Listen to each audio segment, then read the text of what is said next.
दुनिया में ऐसी बहुत सी पुरस्कार जगह हैं कि जहां पर तारीख के अजीम वाकयात तो हुए, लेकिन आज तक उनके जवाब हमारे सामने पूरी तरह नहीं आ सके।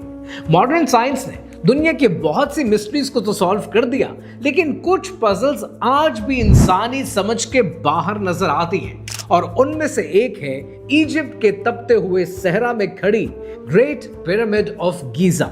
हजारों साल तक आंधियों, गर्द और बदलती हुई सिविलाइजेशंस का सामना करने के बावजूद ये अजीम इमारत आज भी अपनी जगह खड़ी है।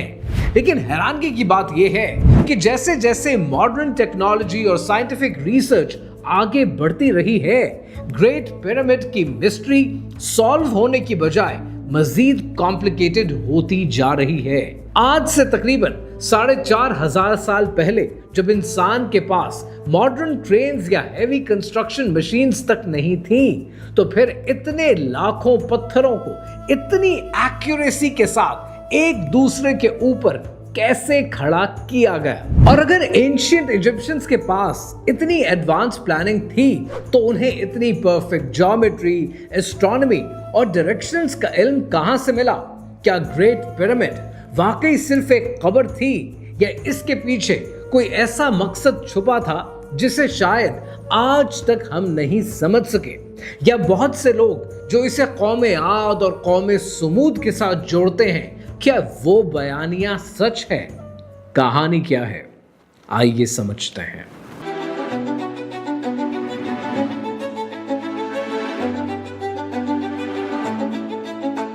तारीख के मुताबिक ये अजीम इमारत तकरीबन 2560 बीसी में फिरौन मिस्र कुफू के दौर में तामीर हुई। कुफू जो कि 4th डायनेस्टी का फिरौन था, उसकी हुकूमत के बारे में तारीखदान मुख्तलिफ दावा करते हैं। कोई इसको 23 साल का कहता है और कोई 60 साल से ज्यादा का अरसा बताता है। गीजा के प्लेटो पर सिर्फ एक नहीं बल्कि 3 अजीम अहरामात लाइन से खड़े हैं। सबसे पहला है the great pyramid of Giza, यानी बादशाह कुफू का मकबरा जो सबसे बड़ा और सबसे बुलंद है। दूसरा है पिरामिड ऑफ खफरे, यानी कुफू के बेटे का पिरामिड। और तीसरा है उसके पोते का पिरामिड, यानी पिरामिड ऑफ मेनकोरे। इसके इर्द गिर्द 118 से ज्यादा अहरामात और भी हैं जिन्हें क्वीन अहरामात कहा जाता है, और इसके साथ फैला हुआ है द ग्रेट स्फिंक्स। लेकिन इन पत्थरों के पहाड़ों को खड़ा करने का असल मकसद था क्या? क्यों एक बादशाह ने अपनी पूरी रियासत की दौलत एक पहाड़ के ऊपर ढेर कर दी? कदीम मिस्रियों का अकीदा था कि मौत के बाद जिंदगी खत्म नहीं होती, बल्कि रूह अंडरवर्ल्ड में जाती है। अगर बादशाह के जिस्म को ममिफाई करके उसे महफूज कर दिया जाए और उसके साथ दुनिया भर की दौलत, सोना, हीरे, जवाहरात, खाना पीना, कपड़े और हथियार रख दिए जाएं, तो जब आखिरत में वो जागेगा तो हमेशा के लिए देवता बनकर हुकूमत करेगा। इसी मकसद के लिए इन अजीम मकबरों की तामीर का काम शुरू किया गया। लेकिन जब 19वीं सदी में मॉडर्न आर्कियोलॉजिस्ट इस पिरामिड के अंदर दाखिल हुए, तो हैरत अंगेज तौर पर वहां कोई खजाना नहीं मिला, सिर्फ एक खाली पत्थर के संदूक मिले। और यहीं से शुरू होती है दुनिया की अजीबो गरीब कॉन्स्पिरेसी थ्योरीज। कोई कहता है कि ये बिजली बनाने का एंशिएंट पावर प्लांट था, कोई इसे मंदिर की दीवार पर बनी हुई तस्वीरों को लाइट बल्ब समझ बैठता है, और कोई कहता है कि हजरत यूसुफ अलैहिस्सलाम के अनाज का स्टोर हाउस था, तो कुछ लोग इसका क्रेडिट सीधा एलियंस को देते हैं। जब इंसान के पास कोई दलील नहीं होती, तो वो ऐसी ही मनगढ़ंत कहानियां सुनता है और बनाता है ताकि उसको तसल्ली मिल सके। हकीकत यह है कि यह खजाना सदियों पहले चोर डाकू लेकर निकल गए, और ये इमारत महज एक बादशाह की अना और उसकी आखिरत के वहम का नतीजा बनकर रह गई। ग्रेट पिरामिड कोई एलियन पावर प्लांट नहीं, बल्कि फिरौनी दौर के उस अकीदे की अक्कासी करता है कि जहां मौत के बाद हुकूमत करने का ख्वाब देखा जाता था। आपने फिल्मों में और पुरानी किताबों में देखा होगा कि हजारों मजदूर जंजीरों में जकड़े हुए, कोड़े खाते हुए इन पत्थरों को खींचकर ले जा रहे। 5th सेंचुरी बीसी के यूनानी रिसर्चर हेरोडोटस ने सबसे पहले ये झूठी कहानी दुनिया के सामने पेश की, लेकिन जदीद आर्कियोलॉजी ने इस कहानी को मुकम्मल तौर पर झूठा साबित कर दिया। खुदाई के दौरान पिरामिड्स के करीब अजीम वर्कर्स के विलेजेस मिले। ये लोग गुलाम नहीं बल्कि हाईली स्किल्ड और हाईली पेड क्राफ्ट्समैन हुआ करते थे। इन्हें हाई प्रोटीन खुराक, ताज़ा गोश्त, रोटी और देसी बियर मयसर थी। शहर के आम शहरियों से बेहतर खुराक इन मजदूरों को मिला करती थी। यानी तकरीबन 20,000 से 30,000 लोग रोजाना 10 घंटे इस प्रोजेक्ट पर बाकायदा उजरत पर काम किया करते थे। This video is brought to you by TapTapSend। अगर आप पाकिस्तान से बाहर रहते, चाहे बहरीन में, यूके में, यूरोप में, अमेरिका में, ऑस्ट्रेलिया में या फिर कनाडा में हो और पाकिस्तान में अपने घर वालों को पैसे भेजना चाहते हैं, तो TapTapSend एक बेहतरीन मनी ट्रांसफर की ऐप है जहां आप सिर्फ एक टैप पर अपने प्यारों को पैसे भेज सकते हैं।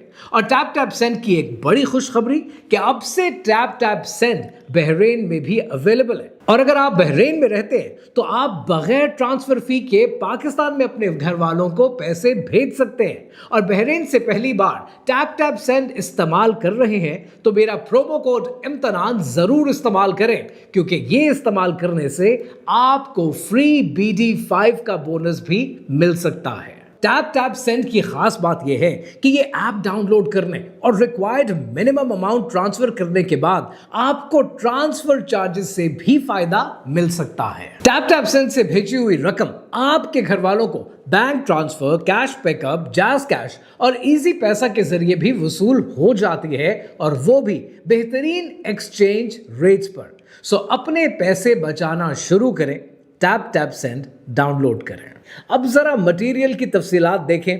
तकरीबन 55 लाख टन लाइमस्टोन यानी चूना पत्थर, 8,000 टन एस्फहान ग्रेनाइट जो 800 किलोमीटर दूर एस्फहान से लाया गया, और 5 लाख टन मोटर इस्तेमाल हुआ।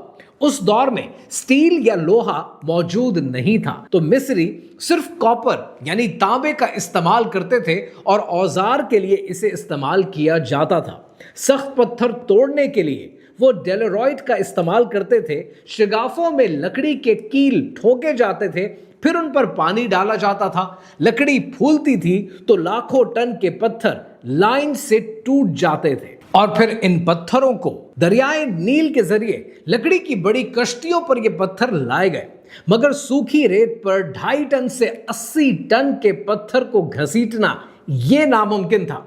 यहां मिस्रियों ने फिजिक्स के एक हैरत अंगेज फॉर्मूले का इस्तेमाल किया। 2014 में एम्स्टरडैम यूनिवर्सिटी के फिजिसिस्ट ने जेहोटेहोटैब के मकबरे की एक पेंटिंग पर रिसर्च की, जहां एक शख्स लकड़ी के स्लेज को आगे रेत पर पानी डालते हुए नजर आता है। साइंस ने साबित किया कि अगर रेत पर 2 से 5% पानी डाल दिया जाए तो फ्रिक्शन आधी रह जाती है, यानी आधे मजदूर डबल वजन आसानी से खींच सकते थे। गीली रेत के जर्रात आपस में जुड़कर फ्लूसिडिक कैपिलरी ब्रिज बनाते हैं, जिससे भारी स्लेजेस सरफेस पर बिना फंसे आगे स्लाइड करते हैं। जमीन पर पत्थर घसीटना एक बात थी, मगर 80 टन के अजीम ग्रेनाइट ब्लॉक को 100 मीटर की बुलंदी पर चढ़ाना ये कैसे मुमकिन हुआ? 2015 में आर्कियोलॉजिस्ट को हटनब के करीब कानो में 4,500 साल पुराना एक अजीम रैंप सिस्टम मिला। ढलान के दोनों तरफ लकड़ी के खंभों के इर्द गिर्द रस्सियां लपेटकर एक पुली इफेक्ट बनाया जाता था, जिससे ढलान पर भारी वजन ऊपर चढ़ाना आसान हो जाता था। इसके साथ साथ उन्होंने लीवर सिस्टम का भी इस्तेमाल किया, जहां लकड़ी के डंडे पर वजन डालकर पत्थर को स्टेप बाय स्टेप अगली सीढ़ी पर उठा लिया जाता था। लेकिन यहां पर साइंस एक बहुत बड़ी गलती करती है, जिसका जवाब शायद किसी के पास नहीं। तारीख के मुताबिक ग्रेट पिरामिड सिर्फ 20 साल में बना। अब जरा बेसिक हिसाब लगा लें। इस पिरामिड में कुल 23 लाख पत्थर लगाए गए हैं, यानी अगर मजदूर साल के 365 दिन रोजाना 10 घंटे काम करें, तब भी हर 3 मिनट में 2.5 टन के पत्थर को अपनी जगह फिट करना पड़ेगा। क्या उस दौर में इतनी तेज रफ्तारी मुमकिन थी? यहाँ वो सवाल है जो मॉडर्न सिविल इंजीनियर्स को भी हैरत में डाल देता है। पर यहाँ पर एक चीज आपने याद रखनी है कि जो पिरामिड आज आप देखते हैं वो सिर्फ एक ढांचा और एक स्ट्रक्चर है। 4,500 साल पहले इस पर पॉलिश्ड व्हाइट टोरा लाइमस्टोन की चमकदार तह चढ़ी हुई थी और सूरज की रोशनी में ये सहरा के दरमियान किसी हीरे की तरह चमकता था। इसके दरमियान जो मोटर लगा है, साइंटिस्ट ने उसकी केमिस्ट्री तो समझ ली, मगर आज तक लेबोरेटरी में उस जैसी मजबूती दोबारा नहीं बन सकी। इसीलिए हजारों साल के जलजले भी इसका कुछ नहीं बिगाड़ सके। मोटर की केमिकल कॉम्पोजिशन और 3 मिनट के अंदर एक ब्लॉक अपनी जगह पर फिट करना, ये जो टाइमलाइन है, ये आज भी इंसानी तारीख में किसी सिविल इंजीनियरिंग मिरेकल से कम नहीं। अब अगर आपको ये लगता है कि ये पत्थर को ढेर करने का काम था और उसके अलावा कुछ नहीं, तो जरा इसकी ज्योमेट्री पर गौर करें। ग्रेट पिरामिड की चारों दीवारें दुनिया की 4 basic directions north, south, east, west के साथ बिल्कुल ठीक लाइन में है। इसमें गलती का जो इम्कान है वो 1/15 है, यानी एक ऐसी परफेक्शन जो आज लेजर और जीपीएस के बगैर मुमकिन नहीं।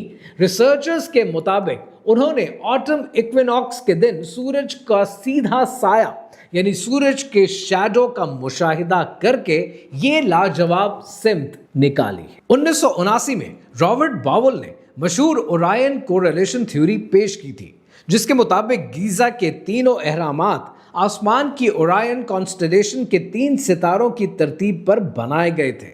मिस्री लोग एस्ट्रोनॉमी में माहिर थे क्योंकि उनकी खेती बाड़ी दरियाए नील के सैलाब और सितारों की हरकत पर चलती थी। अगरचे वक्त के साथ सितारों की जगह थोड़ी बदल चुकी है, मगर यह साबित करता है कि कदीम मिस्री आसमान और जमीन के दरमियान गहरा राब्ता कायम करना चाहते थे। अब यहां पर आपने एक बात नोट करनी है, जब इंसानी जहन किसी मुश्किल सवाल का जवाब नहीं दे पाता तो वो शॉर्टकट्स ढूंढता है।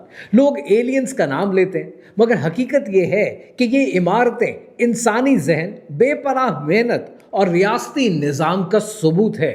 मगर यहाँ एक सवाल भी पैदा होता है जो अक्सर लोग पूछते हैं, जब इतने भारी पत्थर उठाना आम इंसान के बस की बात नहीं लगती, तो क्या ये वाकई किसी ऐसी कौम ने बनाए थे जो जिस्म में आम इंसान से कहीं ज्यादा ताकतवर और लंबी थी? क्या इस्लाम इस बारे में कोई वाज़ेह दलील देता है? अब इसके पीछे हकीकत क्या है, पहले उसे समझते हैं।